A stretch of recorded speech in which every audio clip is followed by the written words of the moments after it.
est de retour sur la chaîne Basket Session Reverse, nouveau CQFR. Shai est de retour lui aussi, il était absent hier. Théo l'avait remplacé au pied levé. Shai, avant de parler des matchs de la nuit, on peut se concentrer sur les titulaires du All-Star Game. Voilà, ça a été révélé par la NBA. Donc, je rappelle la méthode pour désigner les 5 titulaires dans chaque conférence. 50% via le vote des fans, 25% le vote des joueurs, 25% le vote des médias. Et ça nous donne donc à l'Est Tyrese Haliburton, Damian Lillard, Jason Tatum, Joel Embiid, Giannis Antetokounmpo. Et à l'Ouest, Shai Gilgeous-Alexander, Luka Doncic, LeBron James, Nikola Jokic et Kevin Durant. Voilà pour les 2-5 majeurs. Shai, qu'est-ce que ça t'évoque? Est-ce que tu vois des surprises, On n'est des pas, injustices éventuellement? on n'est pas si loin des 2-5 qu'on avait tenté de mettre en place pendant la late session. On savait que là, avec le vote des fans, il y avait forcément une pondération différente que ce que nous on avait envisagé. Mais je crois que la différence à l'Est, c'est qu'on avait mis Donovan Mitchell tous les deux, je pense. Oui. Peut-être dans la discussion, on aurait peut-être mis ensuite peut-être Brunson plus que Lillard. Mais ouais, c'est la surprise, c'est ça. Enfin, la surprise, la semi-surprise, c'est que Lillard fait une saison correcte, loin de ses meilleures saisons avec Portland. Mais et du coup, il est titulaire grâce au vote des fans. C'est ça. On en discutait avant de commencer. Je crois que Brunson était à égalité avec Lillard sur le score, mais que le vote des fans a fait la différence. C'est ça.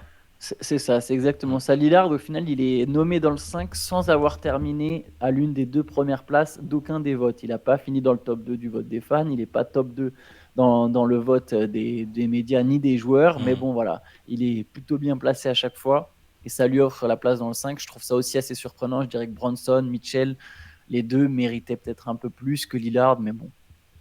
Et quelque part, je me demande si ça lui assure presque sa place au All-Star Game. Je ne dis pas qu'il n'aurait pas été pris en tant que remplaçant, hein, mais il y avait une vraie concurrence. Si Bronson est pris là en tant que à Mm. sa place, derrière, tu as avec Mitchell, Maxi. Ouais. Bon, je pense que Lillard finit quand même par y arriver, par être pris et être nommé All-Star, mais là, au moins, bon, voilà, il est dans le 5, il y a même plus de débat Ça là-dessus. rattrape peut-être. Je me souviens de certaines années avec Portland où il était un peu toisé comme ça et où il finissait pas très haut dans les votes ou alors ou même parfois les médias. Enfin, le score pondéré était pas fou. Peut-être que lui intérieurement doit se dire bah voilà, il a fallu que j'aille à Milwaukee pour pour avoir la pondération favorable. Mais bon après c'est pas, enfin ça va. Je veux dire il fait pas une mauvaise saison. Hein, c'est pas ça. C'est que on l'a vu de tellement plus fort encore à Portland que là c'était une saison d'adaptation. Et pour le reste à l'est, ça me semble plutôt conforme à ce qui était attendu et ce qu'on avait dit finalement. Et du coup, à l'Ouest, alors? Alors à l'ouest dans les surprises, ah bah, le Brown titulaire, petite surprise peut-être. Enfin, Enfin, non, c'est surprise, pas oui non. surprenant, mais c'est. Bah, c'est-à-dire qu'il prend, alors par rapport aux 5 qu'on avait établis, donc il prendrait la place de qui on avait mis De Kawhi. Doncic. On avait mis Ah pareil, Kawhi, c'est sauf que Kawhi, ouais. Kawhi... Moi, au début, j'avais mis LeBron. Mais Hmm. j'avais mis LeBron et j'avais dit, ouais, mais bon, je mets LeBron parce qu'en fait, je sais que c'est lui qui va être pris. Oui, Mais c'est voilà. vrai qu'au mérite, je me demande si Kawhi. Les Clippers sont quand même la meilleure équipe de la ligue depuis 3 semaines avec les Knicks.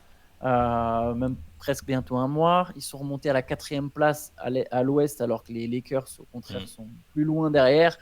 Après, oui, ce que fait LeBron à 39 ans et évidemment assez incroyable. Hein. Il tourne encore à 25 points, 7 rebonds, 7 passes. Il a des bons pourcentages. Il fait une saison chiffrée Hmm. exceptionnelle. Chiffrée. Je parle bien de chiffrée. Et j'ai l'impression que Kawhi élève quand même plus son équipe. On ne peut pas dire que LeBron est mal entouré. Hein. Il a quand même une bonne équipe autour de lui. Et bon, Kawhi aurait pu mériter peut-être la place dans le 5. Mais bon, après, Voilà, c'est ouais. LeBron James. Ils n'allaient jamais le faire sortir du banc. Bon, nous on l'avait, oui, voilà, nous on l'avait mis sur le banc. Il était quand même dedans. Hein, c'est pas pour dire que c'est un vol, pas du tout. Il reste, ça reste un joueur avec une telle popularité que même auprès des médias, il y a beaucoup de médias qui, je pense, ont même pas osé tenter d'être un peu divergents et de en le mettant. Et je crois que c'est sa 20e sélection, c'est ça, et C'est un record. il a fait un record. Ouais. Bon, finalement c'est assez logique. Hein. Oui, oui. Bon. Je pense que jusqu'à la fin de sa carrière, ils auront du mal à le. On verra à quel moment, peut-être quand vraiment la production, si à un moment il y a un déclin de production, peut-être que là les médias se diront non, bah, c'est bon, on peut. J'ai l'impression que, comme tu as dit, il y a. De toute façon, il est fini au final, que ce soit les joueurs, les médias ou les fans, il était à chaque fois dans le top 2. Bon, Euh, donc bon. Voilà pour les 5 du All-Star Game. Vous pouvez nous donner le vôtre pardon, en commentaire. Voilà, ou n'hésitez pas à réagir si pour vous il y a des injustices, des oublis, ou si ça vous semble plutôt On va correct. entendre les fans des Knicks avec Bronson, je pense, qui. Mais l'ironie, les fans des Knicks, ce qui est très ironique, c'est que si Bronson, il y avait plus de fans des Knicks qui avaient voté pour Bronson, il serait dans le 5, Ouais. parce que les médias l'ont mis deuxième. Et c'est les fans c'est le vote des fans qui lui coûte sa place dans le 5 majeur. C'est ça qui est ironique. Il finit que cinquième du vote des fans parmi les arrières à l'Est. Donc Ouais. c'est ça qui lui coûte sa place dans le 5 majeur. Donc les fans des Knicks, s'ils veulent se plaindre, bah, ils n'avaient qu'à voter, j'ai envie de te dire. Ou voter plus souvent, même si c'est très bizarre. On se croirait en période présidentielle, on entend Ouais, ces phrases-là. S'ils exactement. veulent se plaindre. Ouais, ça fait un peu phrase de vieux con, c'est vrai. Mais bon. Bon, allez, on passe au match. Il y avait Ouais. plusieurs matchs hier soir. Allez, je te laisse commencer. Vas-y. Il y a celui dont j'ai vu j'ai vu que le dernier carton, mais c'était quand même bien animé. Ça, la petite atmosphère de playoff. Warriors Kings, c'était pas mal. La fin est animée. Les Warriors sont revenus dans le match, mais ont perdu sur le fil avec des séquences un peu brouillonnes. On va donner le score peut-être si tu l'as sous les yeux. Je crois que c'est 134. 134 à 133 pour les Kings, avec un Ouais. record en carrière pour Harrison Barnes qui met 39 points. Il y a eu 33 points de Stephen Curry, 31 points de Jonathan Kuminga. Très très bon Jonathan Kuminga Ouais. en ce moment. Mais oui, victoire des Kings à l'arraché, un money time où voilà, les deux équipes se sont échangées un peu les coups. C'était un match serré. Oui, il y avait une ambiance de playoff, clairement. Ouais, la fin de match était bien. Alors je pense que j'ai pas regardé encore les déclats d'après-match, mais l'action où Kuminga se fait contrer, alors que pour repasser devant, en ce moment, il y a beaucoup de trucs comme ça où on réanalyse les dernières actions avec est-ce qu'il y a contact, est-ce qu'il est touché. Moi, j'ai l'impression qu'il y avait faute, mais bon, peu importe. Derrière, les Kings reprennent l'avantage. Les Warriors ont encore une possession pour tenter quelque chose en n'ayant qu'un point de retard. Et puis, Steph Curry, que je le trouvais fatigué déjà sur la fin de match. Tu sentais le langage corporel il était un peu essoufflé. Et puis sur la dernière possession, il n'arrive pas à déclencher de tir. Il rate son dribble entre les jambes sous la pression de Fox. Et derrière, les Kings l'emportent. Donc, les Warriors, on sait qu'ils sont dans une période compliquée. Émotionnellement, c'est pas facile. On les a vus lors de l'hommage à Milojevic. C'était hier, hein, ils étaient en back-to-back là, du coup. Ouais, c'était en Ouais, back-to-back. c'est ça. Donc, bon, l'enchaînement émotionnel et physique est peut-être pas simple, mais il y a eu des bons trucs. Tu parlais de Kuminga, c'est vrai qu'il a été. Je l'ai trouvé fort. Curry fait un bon match, à part la fin où je le trouve à court de jus, mais il finit avec 33 points, si je dis pas de bêtises. Euh, Oui. donc, bon, il y a peut-être il y a des signes positifs. Draymond revient un peu. Il y a des choses à tirer dans le positif. Les Kings sont pas une équipe facile à manœuvrer, mais voilà, sur la fin, ça se goupille pas bien. Et cette saison des Warriors est quand même voilà, très, très, très difficile. Ouais, c'est clair. Bah, c'est une défaite en plus. Maintenant, on arrive au stade où chaque Mm. défaite commence à vraiment compter.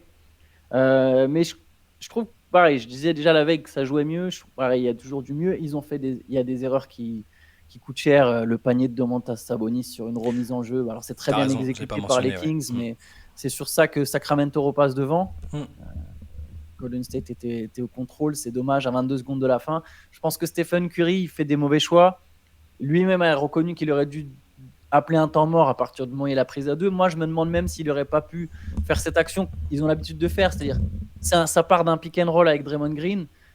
Le joueur qui défend sur Green a l'habitude dans ces situations de faire prise à deux sur Curry. Et normalement, les Warriors, ça a été quand même leur marque de fabrique, c'est de donner la balle à Green et d'accepter que Green soit le playmaker, parce que c'est justement un super playmaker dans ces situations de 4 contre 3.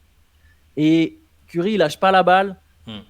Green n'aurait pas pris le shoot, hein. Green n'aurait pas pris le shoot de la gagne, mais il serait allé vers le cercle, ça aurait forcément entraîné une réaction de la défense. Il aurait pu ressortir sur Clay ou sur Kuminga, j'ai envie de parler de Kuminga, mais c'est son 5e match de suite à 20 points ou plus, en fait, là. Mine de rien, sans faire de bruit, 24, 28, 20, 25, 31. Kuminga, il est en train de vraiment monter en puissance, et Kuminga, il profite vachement de la présence de Draymond. Ça marche beaucoup mieux, évidemment, pour les Warriors quand Draymond est pivot. Alors, il sort du banc pour l'instant, mais dans le deuxième 5. Il joue donc en pivot small ball. Il y a beaucoup d'espace pour Kuminga. Il se régale avec ses qualités athlétiques. Et le banc des Warriors le différentiel de Kuminga, c'est plus 16 alors qu'il perd d'un point. Celui de Draymond, c'est plus 14. Draymond, il lâche 11 assists. Ouais. Enfin, bref, il y a des trucs bien. Il manque encore Chris Paul. Mais il y a des erreurs qui ont coûté cher et les défaites ont commencé à coûter cher. Et il y avait un Harrison Barnes. Il était chaud, hein. Ah ouais, c'est son record en carrière. contre son ancienne équipe, dans son ancienne salle. Et parfois, il y a des soirs comme ça où Enfin, c'est pas tout à fait son ancienne non, salle. Hein. T'as raison. Contre son ancienne équipe. Ouais, c'est vrai qu'il était parti avant qu'il y ait que le Ok, le déménagement. Chase Center, le déménagement, mais bon, en tout cas, l'atmosphère, je pense, elle lui était familière. Les couleurs, tout ça, parfois, voilà, il était en terrain un peu connu et ça, il a fait un très gros match. Même défensivement, il a fait des grosses séquences aussi, hein. Beau match. Et puis, belle victoire des Kings d'ailleurs, parce que j'ai beaucoup parlé des Warriors, mais belle victoire des Kings. Ouais, Si tu prends des matchs comme ça contre des concurrents directs, enfin, ça te montre ton caractère. C'est toujours une équipe très très sympa à regarder jouer. On le répète à chaque fois, mais c'est important de le noter. Sympa et dangereuse cette année. C'est une équipe qui peut battre tout le monde et perdre contre tout le monde. Ils ont fait des trucs un peu. Ça Exactement. reste toujours sympa, très offensif. Et ils ont des défaites qui. Tu les enlèves et ils sont encore mieux classés. Et on retrouve le classement des Kings l'année dernière. Donc ils sont pas si loin que ça de leur niveau de l'année dernière, je pense. Et même si maintenant ils sont attendus, donc c'est plus difficile. Mais ouais, équipe toujours dangereuse et toujours sympa à regarder. Allez, autre match, je te propose qu'on parle des New York Knicks. Ouais. Victoire contre les Denver Nuggets, 122-84. Ils ont corrigé les champions en titre au complet. Mm. Cette équipe fonctionne à merveille. 26 points, 6 interceptions d'O.J. Anunoby, 21 points de Jalen Bronson en seulement 21 minutes et en prenant que 10 tirs, 17 points, 7 rebonds, 8 passes de Julius Randle. Le bilan des Knicks depuis l'arrivée d'Anunoby, en 13 matchs, 11 victoires. Il 11 n'y a que les victoires. Ouais. Clippers qui ont un bilan similaire sur les 13 derniers matchs. C'est les deux meilleures équipes de la Ligue en ce moment. Et New York est repassé quatrième à l'Est. Et New York a une équipe franchement très solide. Ouais, et là, ils ont infligé aux Nuggets leur plus lourde défaite de la saison, déjà. On a vu le visage offensif d'Anunoby. On voyait, pour l'instant, il était un rôle de facilitateur, il mettait ses paniers. Là, on a vu son versant offensif. On sait qu'il peut passer indifféremment de l'un à l'autre. Et c'est ce que vantait Carmelo Anthony en critiquant RJ Barrett, c'est que Anunoby, d'un soir à l'autre, il peut parfaitement devenir juste quasiment un défenseur exclusif, puis le lendemain mettre 6 paniers à 3 points dans le corner, sans jamais revendiquer quoi que ce soit en termes de statut. Là, pour l'instant, enfin, les premiers matchs, c'est une franche réussite. Il fait un très très bon match encore. Tu disais 26 points, 10 sur 18, je crois. 10 sur 18, 10 6 sur 18. interceptions. Voilà, donc voilà, c'est le Leader joueur, de la défense. joueur complet. Pour l'instant, le trade est très très très très bon pour les Knicks. T'as raison, 11 victoires en 13 matchs, c'est fort. S'ils peuvent maintenir ça et bien se placer à l'Est, c'est quand même. Parce que t'as d'autres équipes, à contrario, dont on parlera après, qui sont moins en forme à l'Est. Mais tu vois, ça peut finir devant Miami, alors qu'on n'y pensait pas forcément il y a quelques semaines. Donc ouais, les Knicks c'est cool, ils arrivent à. Jokic fait même pas un mauvais match, hein, d'ailleurs, parce qu'on peut se demander, mais Alors, il met 31 points, mais il perd il perd 7 beaucoup de ballons. ballons. Ouais, Les Nuggets ont perdu 19 ballons. Ils ont été vachement agressés par la ouais. défense physique des Knicks au final. Et ils n'ont pas du tout su mettre leur jeu en place. Et ça, c'est quand même chapeau à la Mm, défense des Knicks. Donc oui, il met ses 31 points, mais ouais. 3 passes décisives et 7 ballons perdus, c'est le signe d'un petit match en fait pour Oui, Jokic. c'est ça. De toute façon, les standards sont tellement élevés pour lui maintenant que.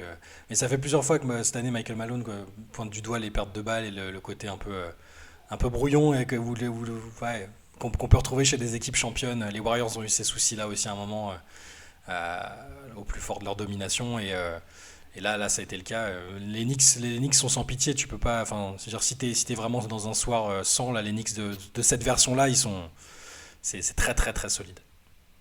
Allez, autre match, la large victoire de Boston à Miami. Tu commençais à parler du 8. Ouais. 143-110. Jamais dans l'historique des affrontements entre ces deux équipes, Mm. il y avait eu un tel écart, donc 33 points d'écart.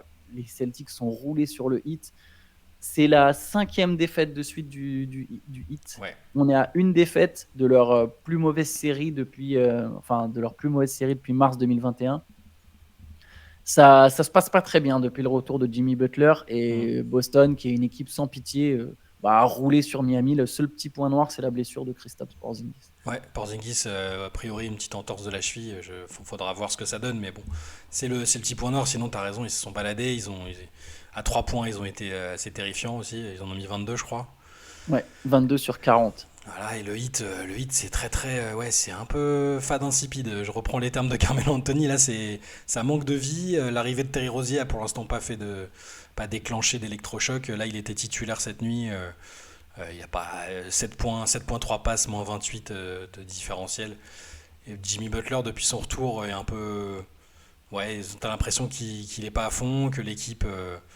C'est bizarre parce on parlait d'eux il y a pas si longtemps, il y a quoi? Il y a 10 jours, on disait, ouais, franchement, même quelles que soient les versions de l'équipe, ils sont toujours au rendez-vous. Et là, ils traversent une période un peu compliquée, plus la logique adaptation qu'il va devoir y avoir pour intégrer Terry Rozier.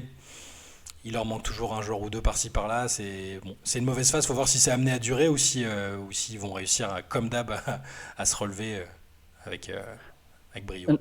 La blessure de Rémi Raquez leur fait énormément de mal. Au final, c'est lui qui Exactement, ouais. avait créé la dynamique autour de quand le moment où justement où Miami a gagné des matchs. Par contre, il y a un truc, et je vais même l'amener comme une conclusion, parce que de toute façon, je pense que ça restera pas longtemps comme ça. Mais Rozier, Hero et Butler ensemble, ça peut pas marcher. Dans le Mhm. 5 majeur, ça peut pas marcher. Terry Rozier, Tyler Hero, c'est à la fois un peu petit et c'est surtout beaucoup trop faible en défense, surtout pour une équipe de Miami. C'est-à-dire que Rozier, à la limite, il est petit et lui, c'est un problème de taille. Hero, c'est un problème de défense. Jimmy Butler, Tyler Hero, Terry Rozier, tu as 3 mecs qui veulent le ballon. Ça peut pas marcher. Mhm. Bah, Moi, je pense pas. De toute façon, je pense que ça restera pas ça, le 5 majeur. Il y en a un des deux entre Hero et Rozier qui sortira du banc, du coup, je pense. ouais, c'est ce qu'on se disait au moment du Mais c'est trade, hein. pas On possible. se demandait juste lequel des deux sortira du banc. Moi, j'ai toujours envisagé Rosier comme un potentiel super sixième homme plutôt qu'un titulaire, mais à la fois Hero a aussi ce profil. Oui, il a été sixième homme de l'année, Hero, non? Oui, Oui, oui, oui, oui, oui, oui, oui, c'est oui, oui, ça. tout à fait. Je me mélange de. Mais ouais, c'est deux mecs qui ont un profil de sixième homme, c'est pas si simple en fait. Enfin, Tyler Hero, il a plus vraiment un profil de Oui, sixième homme, justement. non, C'est bien le truc, c'est il qu'ils est peuvent plus. productif. Je pense qu'ils peuvent pas le sortir du banc, en fait. Je pense que Ouais. au niveau après, peut-être saura mettre son ego de côté, mais il est à un âge, lui, il est en train de monter dans cette ligue, il est en train de se faire aussi son image de marque à lui, hein. Les carrières, elles Mhm. sont individuelles. Tu joues pour une équipe, bien sûr, mais les carrières sont individuelles. Et lui, il veut montrer qu'il n'est pas juste un scoreur. Et j'ai l'impression que c'est pas juste un scoreur. Il a aussi des qualités de créateur, etc. Je pense qu'aujourd'hui, il se voit comme une star. Je sais pas si tu peux vraiment lui demander de sortir du banc. En tout cas, Ouais. s'il va le faire avec enthousiasme, quoi. Ouais. Est-ce que là, on n'est pas en train de se demander, de se rendre compte que Miami a peut-être besoin d'un meneur un peu traditionnel, un peu gestionnaire, même en sortie de banc, tu vois, ils avaient. L'année dernière, Gabe Vincent, c'était correct. Bon, Kyle Lowry était un peu cramé, mais je sais pas, je me demande s'ils n'ont pas intérêt à. Mais Vincent, c'était pas un meneur. Non, C'est pas- c'est pas un meneur pur, mais bon, je c'est- trouvais qu'il faisait bien le job. Mais ils ont besoin d'un mec qui n'a pas besoin du ballon, en fait. Ouais. C'est-à-dire qu'ils ont besoin d'un mec dans leurs 5 majeurs, que ce soit peu importe. J'imagine que Rémi Raquez va retrouver sa place de Oui. titulaire et que ce sera Hero, Butler, Raquez, Adebayo. Et encore, même là, il y a un poste qui est encore ouvert. Je ne sais pas comment ils vont faire exactement. Je pense que Eric Spoelstra trouvera une formule qui peut à peu près marcher. Mais voilà, il y a plusieurs semaines dans un CQFR, on nous a demandé le hit et on disait Hero, Butler, on ne sait toujours pas au final ce que Mhm. ça donne vraiment. On ne sait pas depuis que Tyler Hero a passé un cap. On savait en 2021, ça date maintenant, quand Tyler Hero était jeune. Ensuite, il y a eu des blessures sur les bons parcours du hit en playoff et on ne sait pas vraiment ce que ça peut donner les deux ensemble. Et le hit a 3 mois pour trouver une réponse. Ouais. Allez, autre match, la victoire des Timberwolves contre les Nets, 96-94. Un match où Rudy Gobert a marqué, on peut dire, le game winner d'une certaine manière. Allez, à Techniquement, 50. techniquement, c'est le game winner. C'est le panier pour redonner l'avantage aux Timberwolves. Les Timberwolves menaient, ils se sont fait reprendre sur la fin, mais ils ont réussi quand même à assurer la victoire. Donc Gobert, il finit avec 10 points, 13 rebonds. Mais ce qui est intéressant, c'est que le panier pour la gagne, donc il met à 50 secondes de la fin, c'est sur un alley-oop avec 4. Voilà, la connexion dont tu parles souvent, Shai, la Ouais, j'aime connexion bien cette entre Kat connexion. et Rudy Ouais. Gobert. Ouais, ce qui posait problème, enfin les interrogations qu'on avait sur l'équipe, c'était l'association des deux bigs l'année dernière. Et à chaque fois que je regarde les Wolves, je me dis presque ils n'utilisent pas encore assez cette relation avec Kat qui lâche des petites passes lobées de près à Rudy, alors que les autres s'attendent à ce que ce soit le Kat plus individualiste et qu'attaque et qui a raison de le faire parce qu'il le fait très bien. Mais quand les deux combinent, ça surprend toujours et j'ai l'impression qu'ils ratent jamais ces séquences-là. Et bon, là, ça se traduit par un panier qui se transforme en panier de la victoire parce que derrière, il n'y a pas eu de panier, mais c'est. Bon, et les Wolves, c'était bof, hein. Sur ce Ouais. match-là. Enfin, là, la fin de match, ils se sont endormis contre les Nets, qui sont quand même pas l'équipe la plus en forme du moment. Ils avaient 17 points dans le troisième quart-temps d'avance, ils en avaient encore 10 à mi-chemin dans le quatrième, et ils se sont un peu laissés surprendre. Donc, bon, l'essentiel est là, ils ont gagné, puis Rudy met le panier de la gagne, donc c'est très bien quand même. Ils reprennent la tête, vu qu'OKC jouait pas, ils reprennent Ouais. la tête de l'Ouest. Victoire des Lakers contre les Bulls, 141-132. Personne n'avait décidé de défendre, hein, mais bon, ça a joué à l'avantage des Lakers. Ouais. Avec 4 joueurs à 20 points ou plus, Austin Reeves, 20 points, 8 passes. D'Angelo Russell, 29 points. LeBron James, 25 points, 12 passes. Anthony Davis, 22 points, 11 rebonds, 6 passes. J'ai l'impression que si ces 4-là, ils évoluent, sachant qu'en plus, derrière, il y a Vanderbilt qui met 17 points. C'était un match très offensif. Mais quand tu as ces 4-là qui tournent plutôt bien, bon, je pense que tu peux pas vraiment battre les Lakers. Parce qu'il y a peu d'équipes qui peuvent battre les Lakers dans cette configuration. Et voilà. Et même le score, il y a 10 points d'écart, mais en vérité, Los Angeles menait. Ah ouais, Chicago a réduit un peu l'écart à la fin. Ouais. Ouais. Et D'Angelo Russell continue de, de faire augmenter Ouais. sa valeur, de leur 8 dire, paniers à 3 points. ouais, de leur dire laissez-moi tranquille, je suis bien ici. Enfin, ça dépend de l'interprétation évidemment, mais je pense quand même qu'il a envie de rester. Est-ce que là, effectivement, c'est la version où quand tout le monde performe, ils sont très forts et difficiles à battre, mais il faut que ce soit le cas. Là, c'est Chicago, une équipe un peu Ouais. moyenne, mais faut voir s'ils peuvent reproduire ça au-delà de ces matchs-là. Ouais, Russell encore 29 points, LeBron fait un bon match aussi, très playmaker avec 12 passes. Bon, c'est pas un match avec, je trouve, énormément d'enseignements. Russell, après le match, a dit assurez-vous de donner ses lauriers à Jared Vanderbilt, qui a fait un super match, qui est en train de monter en puissance en ce moment. On l'avait ciblé dans les déceptions un peu Vanderbilt, parce qu'il avait été vraiment excellent l'année dernière, surtout en mode défenseur tout-terrain. Il était très très précieux pour les Lakers et il était discret, et c'est un euphémisme cette saison. S'il arrive à ressortir un peu du bois comme ça peut être que profitable aux Lakers. Ouais, je suis tout à fait d'accord avec toi.